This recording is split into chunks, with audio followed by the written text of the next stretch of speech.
Well, it's high time I had a go at water gilding. Clearly the most fun that you can have with uh, gold, but nobody wants to do it because it's more difficult than oil gilding and more difficult than the Colner Instacol method, but it's the original method. And looking at some of the work that people do with water gilding, it is amazing. So Adrian, one of our members in the Icon School, has had a go, and Rose has been doing it for years, and I thought, well, it's my go now, so here's my first try. There are many different ways of doing it. If you go online and look at videos or read material on how to do it, there seem to be slight variations all along. So I think it's a good idea to follow one person, because if you mix and match, you get into trouble. I learned that from experience many years ago. Okay, so I'm using Aidan Hart's description in his book Techniques of Icon and Wall Painting, because he's meticulous in his description of the materials and how to do stuff, the measurements and all of that. So here we go with water gilding this little icon, the halo of St. Peter. And I have done a gesso on the halo alone, because the rest of this lovely bit of timber I want to leave fairly raw. So I mixed my gesso in the normal way, 1 part of rabbit skin glue to 1.5 parts of whiting, the rabbit skin glue, 1 part rabbit skin glue to 15 parts of water. And I masked this off with masking tape, and I put it on nice and thickly. This is getting thicker because it's getting a little bit cooler. Probably need heating up soon. And I would have done, I suppose, about 7 coats. And once we took the masking tape off to see what the damage was like, it looks okay. So then it was time to let it dry and then to sand it, and I sand with a grit 120, and then I also made it very smooth with this very fine 000 steel wool. So now I am mixing bole. Now the first coat of bole, the primer coat of bole, is made of size, that is rabbit skin glue, which is 15 parts water, 1 part rabbit skin, so it's what I was using before. And then it's 1 part of 1 part of water to 9 parts of size. And this is done by weight, hence the scales. And then we add to that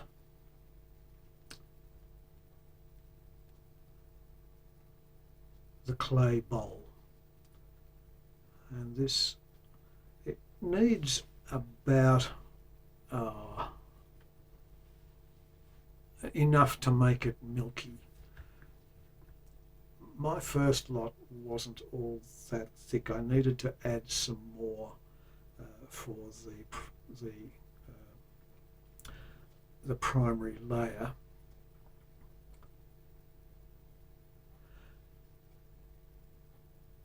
And this needs to be warm because otherwise the rabbit skin glue just turns to jelly. But to keep the bowl warm enough during the operation, not so much this layer but the subsequent layers, the many layers that are required for making a nice opaque red surface, it needs to be kept warm throughout. So in this bowl, we have another container which is sitting in some warm water so that this mixture is kept warm. And we've decanted from the mixing bowl into this so that we don't have any rough residue. It's just very pale red mixture. And now with a flat brush, it's pretty soft and fine, but it's a flat brush, we can paint on this undercoat, this primary layer of bowl.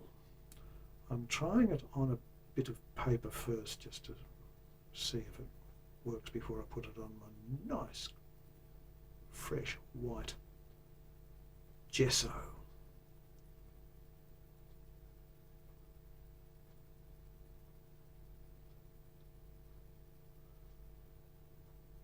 Pretty watery.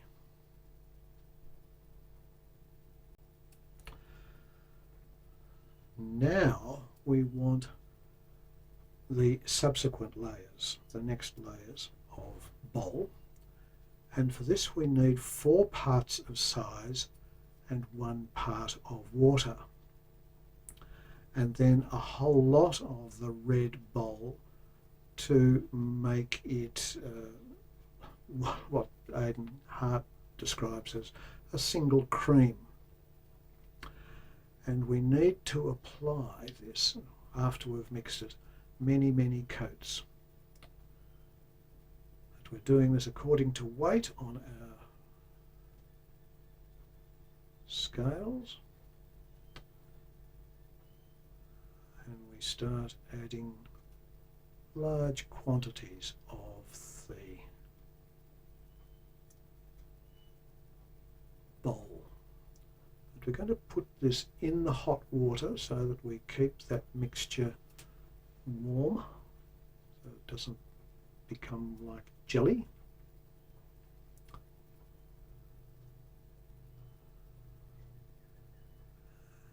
And really mix this. We've got to get a lot of this in. I think Aidan Hart says about about 1/6 of this mixture, but he says, don't bother measuring it, just do it according to. I just kept adding until I got a good thick consistency. One of the beauties of this particular supply of bowl is that it's already, well, you could probably just about heat that up. Trying it on a piece of paper, yeah, that's colour looks like Aidan Hart's pictures in his book as to what the colour should look like. And again with that same flat brush, start adding this heavier kind of bowl. So this is going on top of the primer. I'm not quite sure why it needed the primer, but probably it soaks into the gesso better than this thicker version. So you've got a solid contact between the gesso. It sort of becomes one in a sense. And this is adding more and more coats of bowl. And so Aidan says keep adding the coats until it is opaque. And when it's opaque, then add 2 more coats. It's starting to look pretty thick now. Now that glossy area around the halo, I forgot to mention, that's sort of a gum. It's a masking gum, usually used in watercolour. And Aidan recommends this for protecting the gesso. We're not protecting gesso in this case because we're protecting the wood. I think it'll work better on gesso than it does on the wood. But anyway, I did it anyway, and a little later on we'll see what happens when we remove it. You can see how this is looking quite thick, and that there are quite considerable brush marks. I'm trying to smooth them out as much as possible. But one of the things I notice with bole, which is different from gesso, is that as it dries, it does smooth out much more than gesso does. That dried off gesso, you can still really see the brush marks. This just goes pale and fairly flat.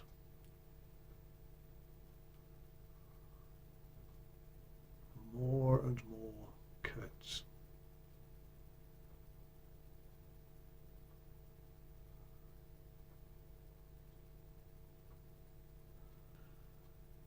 So with my finger, and as I say, I think this works better on gesso, and certainly does on paper than it does on timber, but I'm rubbing off the masking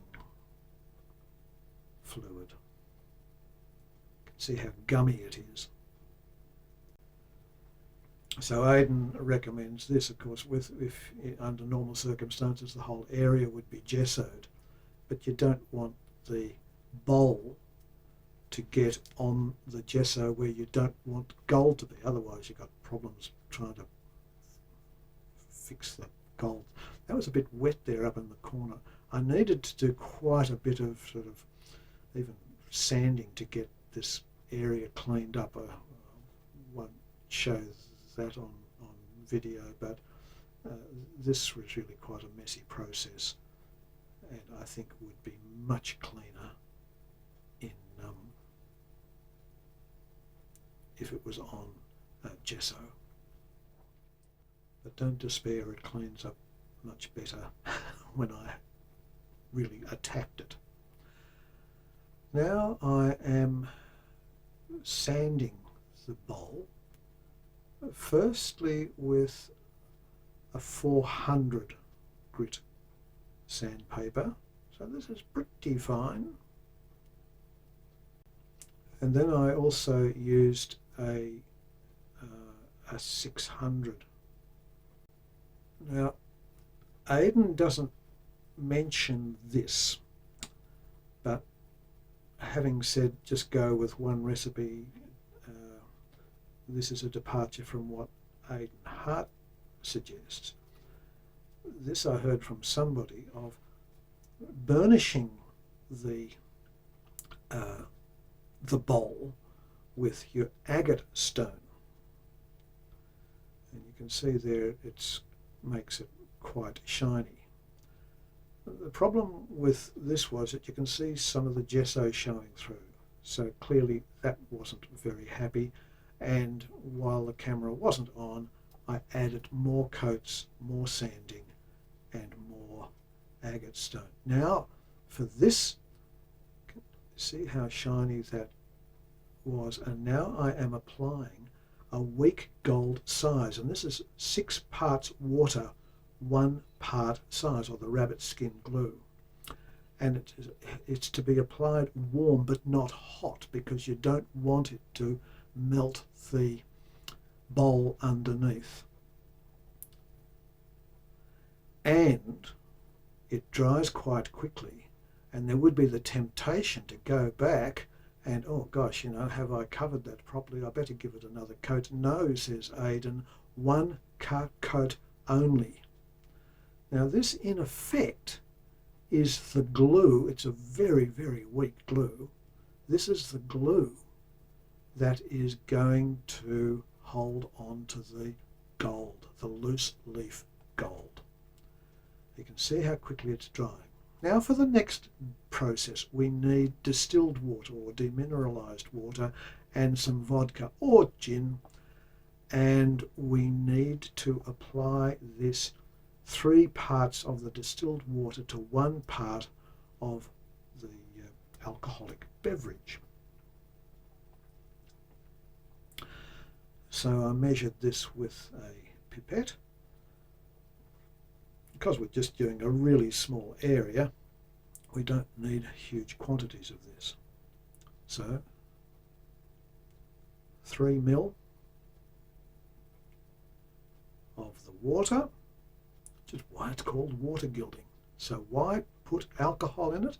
So that the water doesn't pool on the lovely smooth surface. The alcohol breaks the surface tension.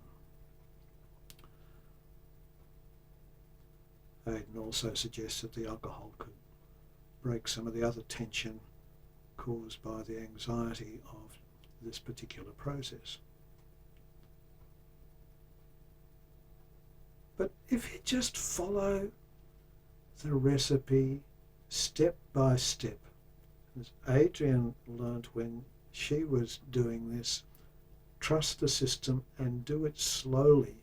Trust the physics to do what the physics will do. Now,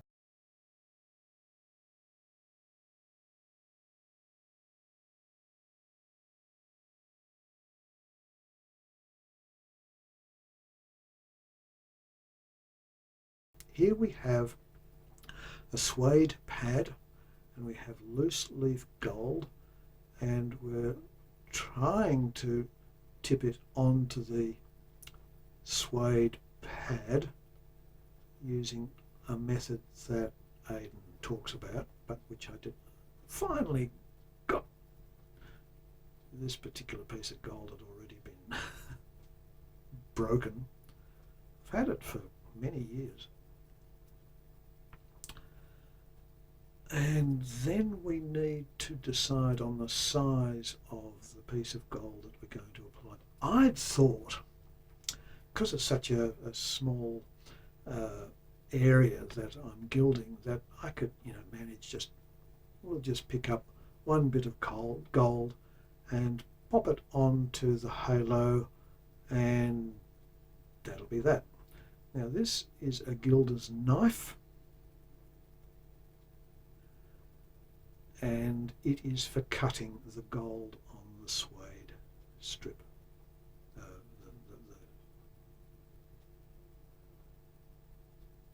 I don't want that other bit that's hanging off the edge, so I'm going to pick it up. Now, one of the things that you can do with this knife is slip it under the gold. Oh, we'll need to cut through there. Cut, cut, cut.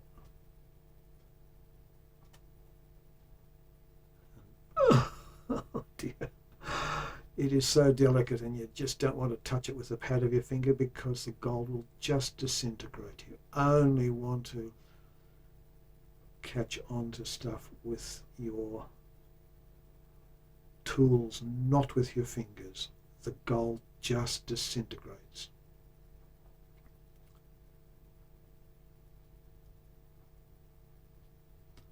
But with a little bit of practice, we were able to maneuver this gold around. Now, you do not want any breeze in the room at all, because any breeze will just send all this stuff flying.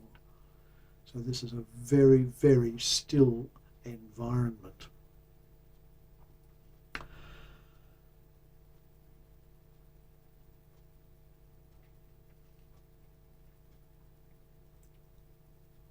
Now, we have what's called a gilder's tip, which is this furry thing, and I'm wiping it on the back of my hand.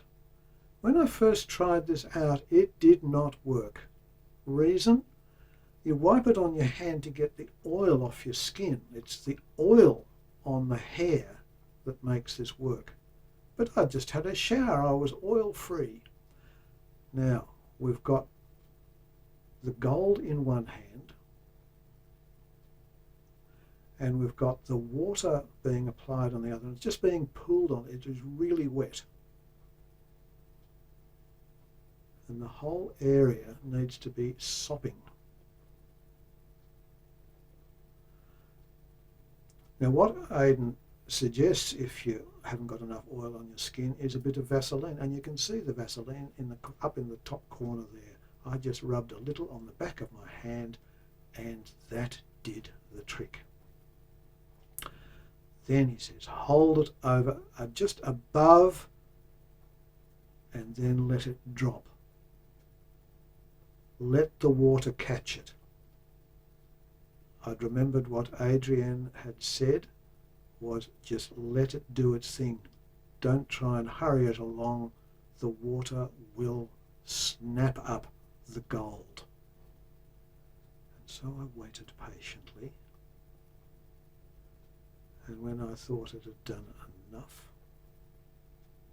I picked up, I tried blowing it a little. One suggestion, I didn't use this, but Aidan does say, well, you can use a straw, a drinking straw, to concentrate your breath. Now this is what he calls a gilder's mop, and it just sort of presses it in. Now it worked in one part, but it also did, because I wasn't just sort of pressing stuff into place, it wasn't quite as smooth as it took a little bit off the edge there. You can see over on the right hand side that there wasn't enough. This was not the smooth or single process that I had hoped for, but I didn't despair because Aidan had said it takes practice. So it says just check that it's all hanging on to your gilder's tip by turning it over, and it's all quite firmly there, and it's just that the little bit of Vaseline on the hair is not as attractive to the gold as the water is. Now I'm putting more water over this whole area here, including gold, in effect putting on a second coat of gold. So let it sit above by about a millimetre and let it drop.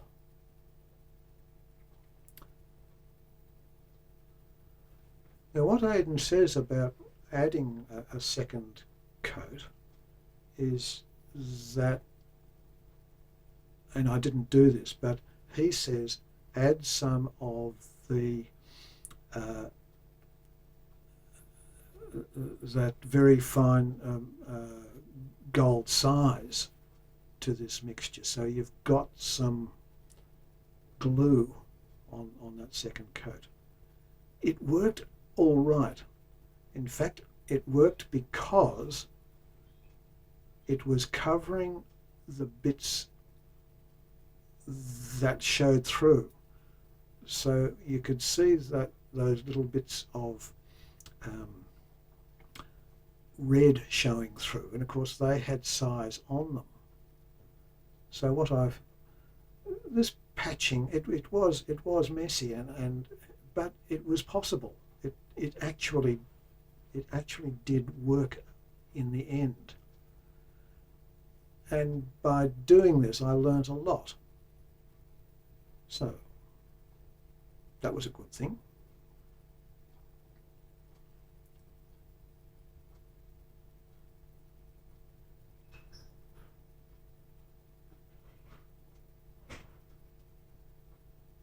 Just poke that into place.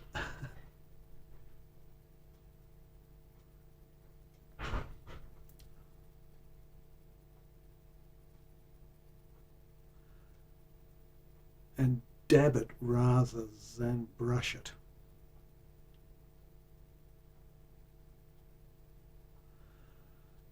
Now, once I was satisfied that the water was holding on to the gold, or that the size, the glue was holding on, I felt confident to brush away surplus bits of gold. And that revealed a few other bits to repair, as you can see there on the right hand side. Again, it was quite repairable. I didn't get the crinkly result that Aidan said beginners can tend to get. And I think it was because I trusted the system, and here, very quick process, just with a cotton ball, bit of cotton wool, just rub the surface. And then the final thing, and this was after some time, about a couple of hours,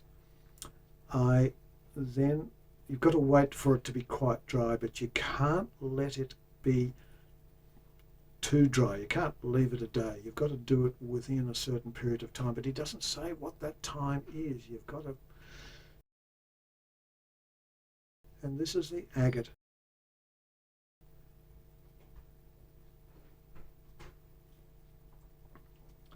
So we're rubbing gently, very gently. This is not hard rubbing. It's just quite a light rub across the whole area of the gold. And you can't, the filming doesn't show, gold doesn't, it's too shiny to show up well on video. You can see a few lines and breaks in the gold, but at a distance it does look okay. Perfect? No. Okay? Yeah, it was okay. This little adventure with water gilding was great fun. I learnt a lot. And it surprised me. I don't do a lot of gilding. Most of my icons are without gold. But I think I will try this again, particularly on halos. I hope this has been helpful to watch. It's certainly been helpful to embark on this journey of water gilding under the instruction of Aidan Hart's book.